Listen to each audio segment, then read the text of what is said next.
چنانچہ 61 ہجری میں واقع کربلا کے ساتھ ہی عزاداری سید شہداء کا سلسلہ شروع ہوا۔ جہاں تک برصغیر پاک و ہند میں عزاداری کے آغاز و ارتقاء کا تعلق ہے، وہ تاریخ بھی دلچسپی سے خالی نہیں۔ سید شہداء امام حسین کے عزاداری کا سب سے بڑا مرکز عرب اور ایران کے بعد برصغیر ہی رہا ہے۔ یہاں اس کا آغاز سلطنت شرقیہ سے ہو کر اسے تقویت و عروج دینے میں دکنی ریاستوں گولکنڈہ، بیجاپور اور پھر شاہان اودھ، ملتان و سندھ کے سادات اور بنگال کے نوابوں کا بڑا عمل دخل رہا ہے۔ سندھ میں عزاداری کی تاریخ بہت پرانی ہے۔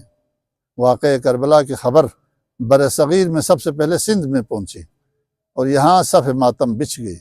عزاداری کی تاریخ کشمیر میں بھی بہت پرانی چلی آ رہی ہے۔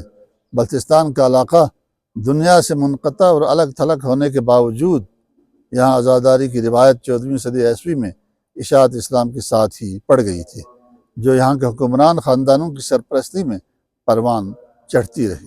گویا بلتستان سے لے کر کنیا کماری تک پھیلے ہوئے برصغیر کے طول و عرض میں ماہ محرم آتے ہی یہاں کے مختلف شہروں، قصبوں، پہاڑی بستیوں اور دیہاتوں میں عزاداری سید الشہداء کی مجالس اور جلوس اعزاء میں مشترکہ تہذیب کی روایت دیکھنے کو ملتی ہے۔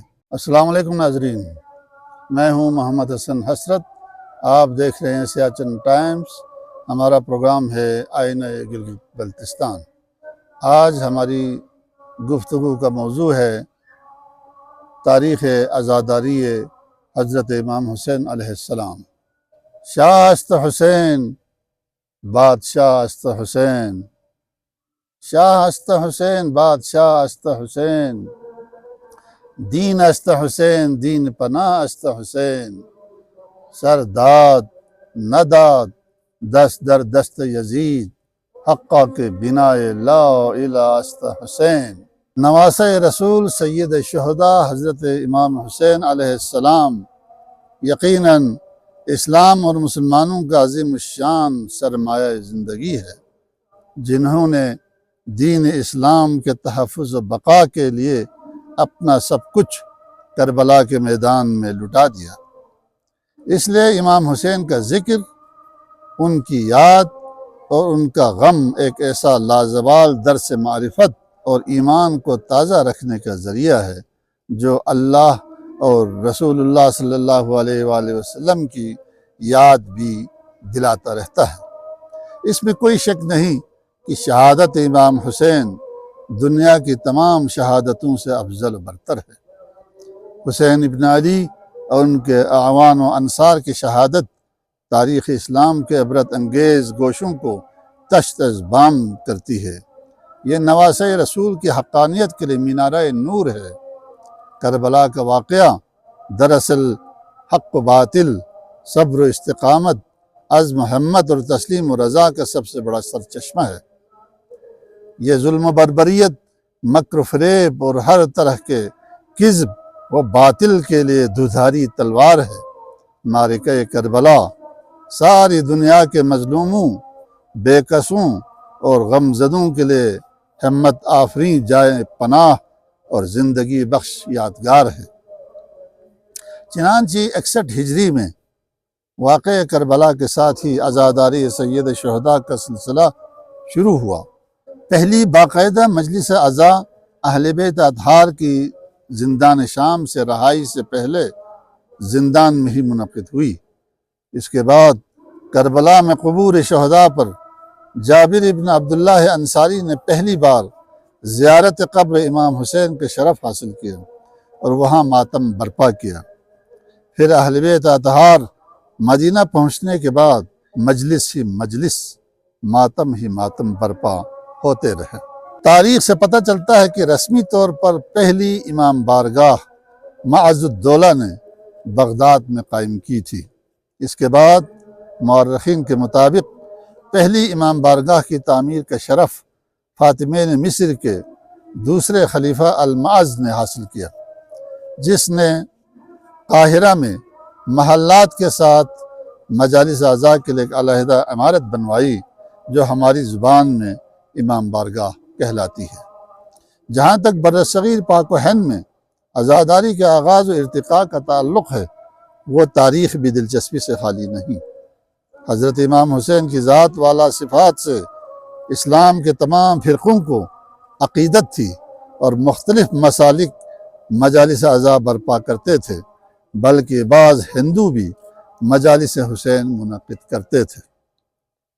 ہندوستان میں راجستھان، گوالیار اور مدھیہ پردیش کی ہندو ریاستیں امام حسین علیہ السلام سے عقیدت رکھنے اور عزاداری کے انعقاد میں قابل ذکر ہے۔ گویا بلتستان سے لے کر کنیا کماری تک پھیلے ہوئے برصغیر کے طول و عرض میں ماہ محرم آتے ہی یہاں کے مختلف شہروں، قصبوں، پہاڑی بستیوں اور دیہاتوں میں عزاداری سید الشہداء کی مجالس اور جلوس اعضاء میں مشترکہ تہذیب کی روایت دیکھنے کو ملتی ہے، اور امام عالی مقام سے غیر معمولی عقیدت صدیوں پرانی ہے۔ اس طرح کہیں سبیلیں لگتی ہیں، کہیں دردناک لہجے میں پرسوز مرثیے پڑے جاتے ہیں، کہیں علم اٹھایا جاتا ہے، کہیں تابوت، تعزیہ اور ذوالجناح برآمد ہوتے ہیں، کہیں جلوس نکلتے اور نوحے پڑے جاتے ہیں، سینہ زنی ہوتی ہے اور نذر و نیاز دیے جاتے ہیں۔ یہ سلسلہ اب عرب، ایران اور بر صغیر تک محدود نہیں، بلکہ یورپ، امریکہ، بر اعظم افریقہ اور مشرق بعید تک پھیل چکا ہے۔ البتہ سید شہداء امام حسین کی عزاداری کا سب سے بڑا مرکز عرب اور ایران کے بعد بر صغیر ہی رہا ہے۔ یہاں اس کا آغاز سلطنت شرقیہ سے ہو کر اسے تقویت و عروج دینے میں دکنی ریاستوں گولکنڈہ، بیجاپور اور پھر شاہان اودھ، ملتان و سندھ کے سادات اور بنگال کے نوابوں کا بڑا عمل دخل رہا ہے۔ سندھ میں عزاداری کی تاریخ بہت پرانی ہے۔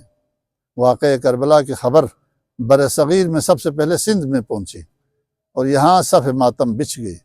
اس طرح عزاداری کے فروغ میں برصغیر کے عالموں، سیدوں، ذاکروں، درویشوں اور صوفیوں کا بھی بہت بڑا کردار ہے، جنہوں نے ہر علاقے میں حکمرانوں کی مدد سے عزاداری کو فروغ دیا، اور یوں کراچی سے بنگال تک اور راس کماری سے بلتستان تک کے وسیع و عریض خطے میں عزاداری کی تہذیب و روایت پروان چڑھی۔ بر صغیر میں عزاداری کو مغلیہ دور میں بھی بڑی وسعت ملی۔ فیض آباد میں عزاداری کی ابتدا ایودھیا سے ہوئی۔ 1764 عیسوی میں نواب صفدر جنگ کے اہلیہ نے امام خانہ اور مسجد تعمیر کر کے مجلس حسین شروع کی۔ فیض آباد کا دوسرا تاریخی عزاخانہ نواب شجاع الدولہ کی اہلیہ کا ہے، جسے امام باڑہ بہو بیگم کہتے ہیں۔ اسی طرح جواہر علی خان، نواب سرفراز الدولہ اور حسن رضا خان کے عزاخانے بھی تاریخی اہمیت کے حامل ہیں۔ عزاداری کا اہم ترین مرکز اودھ تھا، جہاں حکمران اور عوام دونوں نے عزاداری کے لیے کام کیا۔ خاص طور پر شاہان اودھ کا کردار ناقابل فراموش رہا ہے۔ اس ضمن میں واجد علی شاہ اور آصف الدولہ جیسے نوابوں کے نام قابل ذکر ہیں، جنہوں نے عزاخانوں کی تعمیر و آرائش اور عزا کی مجلسوں کو ترقی دینے میں اہم کردار ادا کیا۔ لکھنؤ میں 40 عزاخانے صدیوں سے تاریخی نوعیت کے چلے آ رہے ہیں۔ جنوبی ہند میں حیدرآباد دکن، گولکنڈہ، بیجاپور اور مشرقی ہند میں بنگال، کلکتہ، بہار، پٹنہ، عظیم آباد اور پھر گوالیار، محمود آباد، جادرہ اور پٹیالہ کی ریاستیں بھی عزاداری کا مرکز رہی ہیں۔ محمود آباد میں راجہ صاحب محمود آباد کے خاندان نے اس میں قابل ذکر خدمات انجام دی۔ عزاداری کی تاریخ کشمیر میں بھی بہت پرانی چلی آ رہی ہے۔ بلتستان کا علاقہ دنیا سے منقطع اور الگ تھلگ ہونے کے باوجود یہاں عزاداری کی روایت 14ویں صدی عیسوی میں اشاعت اسلام کے ساتھ ہی پڑ گئی تھی، جو یہاں کے حکمران خاندانوں کی سرپرستی میں پروان چڑھتی رہی۔ 1947 میں پاکستان کے قیام سے قبل تک عزاداری کی یہ روایت مشترکہ تھی، لیکن آزادی کے بعد پاکستان میں کراچی، حیدرآباد، لاہور، ملتان، راولپنڈی، جھنگ، فیصل آباد، بہاولپور، خیرپور، میاں والی، بھکر، سرگودا، پشاور، ہنگو، مردان، ڈیرہ اسماعیل خان، پارا چنار، کوئٹہ، گلگت و اسکردو عزاداری کے اہم مراکز ہیں۔ ان کے علاوہ سینکڑوں چھوٹے بڑے شہر اور دیہات میں بھی عزاداری کی رسم شد و مد سے ادا کی جاتی ہے۔ گویا بقول جوش ملی آبادی، انسان کو بیدار تو ہو لینے دو، ہر قوم پکارے گی ہمارے ہم سے۔